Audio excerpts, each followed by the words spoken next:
बेशुमार दौलत, luxury lifestyle, महंगे शौक और फॉरेन में बच्चों की पढ़ाई। हर साल 10 करोड़ से ऊपर की कमाई, 10 करोड़ का सालाना टर्नओवर, करोड़ों की बेनामी संपत्ति, दुबई में घर।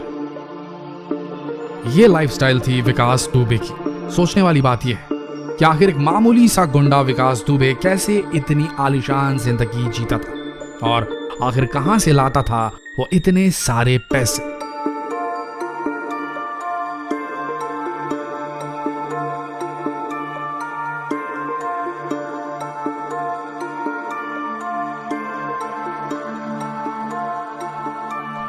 कहा जाता है कि विकास दुबे की जिंदगी किसी फिल्मी सितारे से कम नहीं थी। एक समय था जब यूपी में विकास दुबे की तूती बोलती थी। इसने अपने गलत कामों की वजह से बहुत ही कम समय में पैसा और पावर दोनों ही कमा लिया था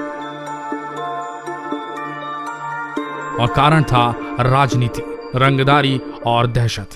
कहा जाता है कि इस गैंगस्टर के तार कई राजनीतिक पार्टियों से जुड़े हुए थे, लेकिन कई क्रिमिनल केसेस होने के कारण ये एक वांटेड क्रिमिनल बन चुका था और आखिर में इसका एनकाउंटर कर दिया गया। और एनकाउंटर के बाद जब इसकी संपत्ति का आकलन किया गया तब सबके होश उड़ गए, क्योंकि विकास दुबे की संपत्ति 100 करोड़ रुपए से भी अधिक थी। अब जाहिर है इसने ये पैसे मेहनत करके तो नहीं कमाए होंगे। विकास दुबे ने सारी संपत्ति लोगों को डराकर धमकाकर कमाई थी और इसमें उसका साथ दिया था पॉलिटिक्स ने। विकास ने अपनी दहशत और राजनीति के पायदान में खड़े होकर करोड़ों अरबों की संपत्ति अर्जित कर ली थी और अभी बहुत कुछ बाहर आना बाकी। आइए जानते हैं कि इस गैंगस्टर का गुप्त खजाना कितना था और वो किस तरह से कमाता था ये पैसे। वैसे तो इस गैंगस्टर की मौत के बाद कई राज दफन हो गए, लेकिन शुरुआती जांच में ही विकास की संपत्ति का आकलन 100 करोड़ तक पहुंच चुका है और ये वाकई में हैरान कर देने वाली बात है। आपको बता दें कि अभी पूरी जांच बाकी है और विकास दुबे की जिंदगी के कई पन्ने खुलने अभी भी बाकी है।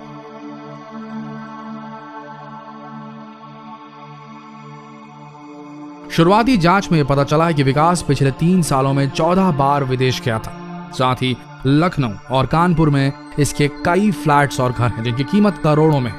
इतना ही नहीं, विकास के दुबई में भी कई फ्लैट्स और घर मौजूद हैं और एक अनुमान के अनुसार विदेशों में बने इसके फ्लैट्स और घर की कीमत 30 करोड़ से भी ज्यादा है।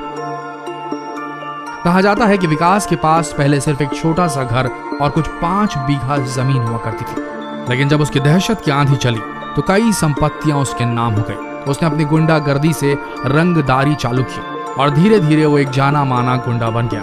और जब उसकी गुंडागर्दी में राजनीति का नमक पड़ा तब उसकी ताकत कई गुना बढ़ गई और उसने फिर तेजी से अपनी दहशत फैलाना शुरू कर दिया।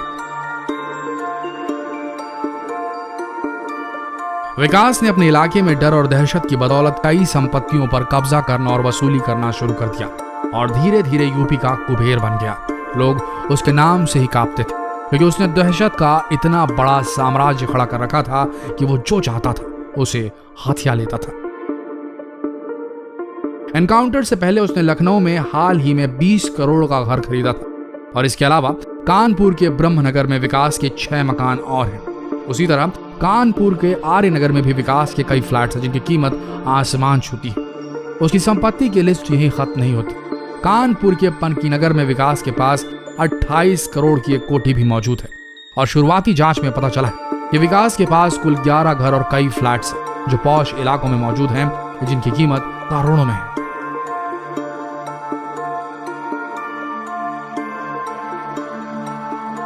विकास ने यूपी में अपना दबदबा इस तरह से कायम कर रखा था कि वो जिस जमीन पर नजर डालता था वो जमीन उसकी हो जाती थी।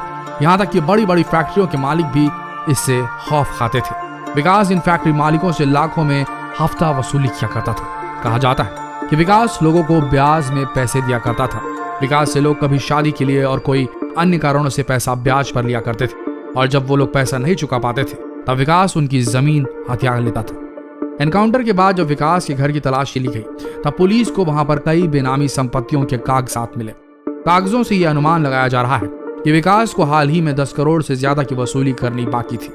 विकास हर संपत्ति को हथिया लेता था और यहां तक कि जो प्रॉपर्टी विवादित होती थी वो उन्हें भी कब्जे में लेकर उनसे पैसे कमाया करता था। कहा जाता है कि इन विवादित संपत्तियों से वो हर महीने 25 से 30 लाख तक की कमाई कर लिया करता था। विकास ने यूपी में इस कदर दहशत फैला रखी थी कि बड़े से बड़ा पावरफुल आदमी भी उसके सामने सर झुकाता था। कहा जाता है कि विकास के गुर्गे यूपी में करीब 400 फैक्ट्रियों से रंगदारी टैक्स वसूलते थे और एक अनुमान के अनुसार विकास हर महीने इन फैक्ट्रियों से 70 से 80 लाख रुपए कमाता था और इस तरह से इसकी सालाना कमाई 8 करोड़ से ऊपर थी। इतना ही नहीं, जो विकास के चहेते होते थे वो उन्हें इन फैक्ट्रियों में नौकरी पर भी लगाता था। विकास ने अपने नाम के अनुसार गुंडागर्दी में खूब विकास किया था और उसके इस विकास से उसने बहुत पैसा और पावर कमा लिया था। आपको बता दें कि अभी विकास की बहुत सी बेनामी संपत्ति बाहर आने वाली है, क्योंकि अभी सिर्फ इसकी शुरुआती जांच हुई है। अब सवाल ये उठता है कि गांव में रहने वाला शख्स जिसका बिजनेस नाम मात्र है, जिसका मेन बिजनेस दबंगई है, और उसने जब इतनी दौलत बना डाली तो उस पर इनकम टैक्स डिपार्टमेंट की नजर क्यों नहीं गई? आपका क्या मानना है? जब ऐसे अपराध पकड़े जाते हैं तो सजा क्या सिर्फ अपराधी को मिलनी चाहिए? उस अपराध पर अंकुश लगाने वाले सरकारी महकमों का क्या, जो अपनी कन्वीनियंस के हिसाब से आंखें बंद कर लिया करते हैं? क्या वसूली इन करप्ट महकमों से नहीं की जानी चाहिए? बात अकाउंटेबिलिटी की है। भारत देश में अगर किसी चीज की भारी कमी है तो ना भोजन की कमी है, ना ही पैसे की कमी है तो सिर्फ अकाउंटेबिलिटी की। जिम्मेदारी लेने की हिम्मत किसी में नहीं है। सब मुंह छुपाते, लांछन लगाते ही पकड़े जाते हैं। इन्हीं लोगों की वजह से ये देश बार बार हारता है। संवाद को आगे बढ़ाएं, कमेंट्स में अपनी प्रतिक्रिया लिखिए। जितना हो सके इस वीडियो संदेश को भारत भर में पहुंचाइए, शेयर करें। ये वीडियो फेसबुक पर, यूट्यूब पर, व्हाट्सएप पर, क्या पता लोगों के अंदर अकाउंटेबिलिटी, जिम्मेदारी लेने की कुव्वत आ जाए। मिलते हैं अगले वीडियो में, तब तक के लिए आप सबका धन्यवाद।